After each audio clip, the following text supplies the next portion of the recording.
বিশ্ব radio' দিৱসৰ প্ৰাকখনত মধ্য Assam radio' শ্ৰোতা সংঘৰ প্ৰচাৰ 13 ফেব্ৰুৱাৰী বিশ্ব ৰেডিঅ' দিৱসৰ প্ৰাকখনত আজি 12 ফেব্ৰুৱাৰী তাৰিখে মধ্য অসম ৰেডিঅ' শ্ৰোতা সংঘই ব্যাপক প্ৰচাৰ চলাইছে। শ্ৰোতা সংঘৰ মুখ্য সঞ্চালক কিৰণ চন্দ্ৰ নাথৰ নেতৃত্বত আজি নগাঁও আৰু ৰহা অঞ্চলৰ চাইকেল ৰেলী আৰু প্ৰচাৰ পত্ৰৰ বিতৰণেৰে দোকান পোহাৰ ৰাজহুৱা স্থানত প্ৰচাৰ কাৰ্য চলায়। একেদৰে শ্ৰোতা সংঘৰ সঞ্চালক ৰাহুল দেৱ বৰদলৈয়েও জিলাখনৰ পশ্চিমাঞ্চল জাজৰি হাতীচুং বটদ্ৰৱা অঞ্চলত একেদৰে প্ৰচাৰ কাৰ্য চলোৱাৰ লগতে কলিয়াবৰ নগাঁও চহৰত চাইকেল ৰেলীৰে প্ৰচাৰ কাৰ্যৰ ভাগ লয় মন্টু বৰাই। একেদৰে শ্ৰোতা সংঘৰ সঞ্চালক তথা আকাশবাণী নগাঁও কেন্দ্ৰৰ ঘোষক কিৰণ চন্দ্ৰ নাথে আকাশবাণীৰ প্ৰচাৰৰ বাবেও বাৰ্তাসমূহ বাণীবদ্ধ কৰে। ইফালে 13 ফেব্ৰুৱাৰীত ৰূপহী মহাবিদ্যালয়ত বিস্তৃত কাৰ্যসূচীৰে শ্ৰোতা সংঘই বিশ্ব ৰেডিঅ' দিৱস উদযাপনৰ দিহা কৰিছে।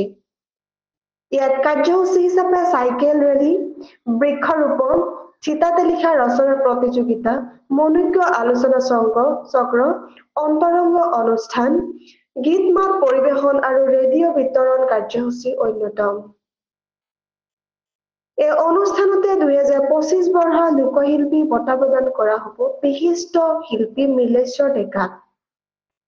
এই অনুষ্ঠানলৈ সকলো শ্ৰোতাপ্ৰেমী ৰাইজৰ উপস্থিতি কামনা কৰিছে শ্ৰোতা সংঘৰ মুখ্য সঞ্চালক আৰু সঞ্চালকে। নমস্কাৰ। কাইলৈ 13 ফেব্ৰুৱাৰী বিশ্ব অনাতাঁৰ দিৱস, ৱৰ্ল্ড ৰেডিঅ' ডে। এই উপলক্ষে নগাঁৱত প্ৰতিষ্ঠা হোৱা মধ্য অসম ৰেডিঅ' শ্ৰোতা সংঘৰ তৰফৰ পৰা আগতীয়াকৈ আমি এটি প্ৰচাৰ চলাইছিলোঁ। মধ্য অসম ৰেডিঅ' শ্ৰোতা সংঘৰ দ্বাৰা প্ৰচাৰিত এখন আমি প্ৰচাৰ পত্ৰিকা আমি যুগুতাইছিলোঁ আৰু এই প্ৰচাৰ পত্ৰিকাখন আমালৈ আগবঢ়াইছিল আকাশবাণী নগাঁও কেন্দ্ৰৰ অৱসৰপ্ৰাপ্ত বিষয়া আছিল পল্লৱী কলিতাই।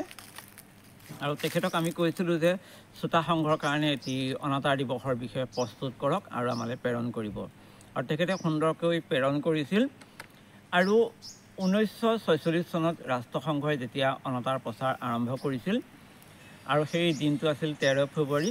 এই 13 ফেব্ৰুৱাৰী দিনটোক সোঁৱৰণ কৰিবৰ কাৰণে প্ৰতি বছৰে বিশ্ব অনাতাঁৰ দিৱস পালন কৰা হয় আৰু সেয়া 2012 চনৰ পৰাহে সম্ভৱ হৈছে। আৰু আজি মই নিজেই শ্ৰোতা সংঘৰ এজন বিষয়া হৈ কিৰণ চন্দ্ৰ নাথে ৰহা অঞ্চলত দোকানে পোহাৰে আমি প্ৰচাৰ চলালোঁ। আৰু মোৰ লগতে আছে জাকিৰ আনচাৰী, তেখেতো আমাৰ শ্ৰোতা সংঘৰ সক্ৰিয় সদস্য। এইবাৰ তেখেতে যথেষ্টখিনি আমাক অৰিহণা আগবঢ়াইছে। আৰু আমাৰ লগত আছে ৰাহুল দেৱ বৰদলৈ, বিমান মজুমদাৰ, দিব্যজ্যোতি বৰুৱা, এইসকল সক্ৰিয় সদস্য।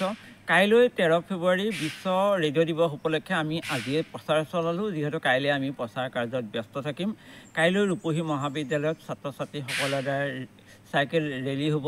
তেখেতসকলে গীত কবিতা আমাক গাই শুনাব আৰু তাতে আমি গছপুলি ৰোপণ আৰু এটি অনাতাঁৰ ছেট কাইলৈ আমি ৰূপহী মহাবিদ্যালয়ৰ কেণ্টিনত উপহাৰ হিচাপে আগবঢ়াই থৈ আহিম। আৰু কাইলৈ আমাৰ এই বিশ্ব অনাতাঁৰ দিৱসত নুৰুল হুদা ৰূপহী সমষ্টিৰ বিধায়ক উপস্থিত থাকিব, তেখেতেও আমাক সঁহাৰি জনাইছে। আৰু আমি আপোনালোকক আজিৰ এই অনুষ্ঠানৰ জৰিয়তে বিশ্ব অনাতাঁৰ দিৱসৰ অনুষ্ঠানলৈ আহ্বান জনাইছোঁ। আৰু তাতে ঠাইতে লিখা ৰচনা প্ৰতিযোগিতা হ'ব আৰু কুইজ প্ৰতিযোগিতাৰ ব্যৱস্থা কৰা হৈছে আৰু বৃক্ষৰোপণ হ'ব। আমি ভাবোঁ আপোনালোকে ৰেডিঅ' শুনক, আৰু বিশেষকৈ নগাঁও চহৰৰ কাৰণে ভাল খবৰ যে ইয়াত এটা অনাতাঁৰ কেন্দ্ৰ ভাৰত চৰকাৰে প্ৰতিষ্ঠা কৰি দিছে। শংকৰদেৱৰ শিতানত আৰু স্বাধীনতা সংগ্ৰামীৰ চোতালত এটা অনাতাঁৰ কেন্দ্ৰ পোৱাটো আমাৰ কাৰণে খুব গৌৰৱৰ কথা। এই কেন্দ্ৰটি আমি চলাই নিব লাগিব আৰু শ্ৰোতাসকলৰ সঁহাৰি জনাবৰ কাৰণে। আৰু শ্ৰোতাসকলৰ মাজত এই কথাখিনি আজি ৰহা অঞ্চলত আমি প্ৰচাৰ চলাই থৈ আহিছোঁ, হোটেলত চলাইছোঁ, দোকানত চলাইছোঁ আৰু ৰহা খাদী গ্ৰামোদ্যোগ বৰ্ডতো আমি এই প্ৰচাৰ চলাই আহিছোঁ। আমি আশা কৰোঁ আপোনালোকে ৰেডিঅ' শুনিব আৰু ধন্যবাদ।